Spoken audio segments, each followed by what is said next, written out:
penjelasan pasal 10A Undang-Undang RI nomor 31 tahun 2014 tentang perubahan atas Undang-Undang nomor 13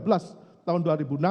tentang perlindungan saksi dan korban memang menyatakan frasa penjatuhan pidana yang paling ringan di antara terdakwa lainnya. Namun demikian, pasal AKUO belum mengakomodir keadaan di mana saksi pelaku yang bekerja sama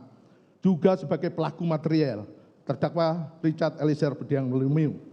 yang mempunyai peran lebih dominan dibandingkan dengan peran para terdakwa lainnya kecuali saksi Freddy Sambo pelaku utama dalam rangkaian tindak pidana turut serta melakukan pembunuhan berencana terhadap korban Nofriansah Yosua Huta Barat, sehingga permohonan tuntutan kepada majelis hakim untuk penjatuhan pidana yang paling ringan terhadap terdakwa Richard Eliezer Budiang Lumiu di antara terdakwa lainnya perlu mendapat kajian secara mendalam. 2, bahwa kondisi ini menimbulkan dilema juridis karena di satu sisi terdakwa Richard Eliezer Budiang Lumiu dikategorikan sebagai seorang saksi atau pelaku yang bekerja sama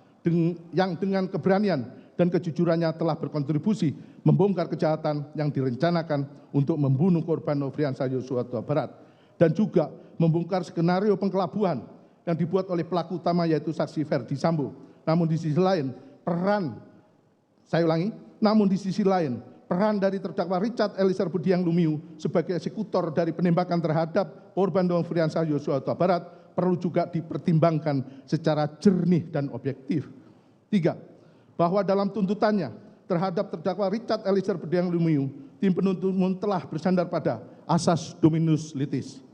Ketentuan pasal 8 ayat 3 Undang-Undang nomor 11 tahun 2021 tentang Kejaksaan RI yang menyatakan demi keadilan dan kebenaran berdasarkan ketuhanan yang Maha Esa, jaksa melakukan penuntutan. Ketentuan pasal 8 ayat 4 Undang-Undang nomor 11 tahun 2021 tentang Kejaksaan Republik Indonesia yang menyatakan dalam melaksanakan tugas dan wewenangnya, jaksa senantiasa bertindak berdasarkan hukum dan hati nurani dengan mengindahkan norma keagamaan, kesopanan, kesusilaan, serta wajib menggali dan menjunjung tinggi nilai kemanusiaan yang hidup dalam masyarakat, serta senantiasa menjaga kehormatan dan martabat profesinya.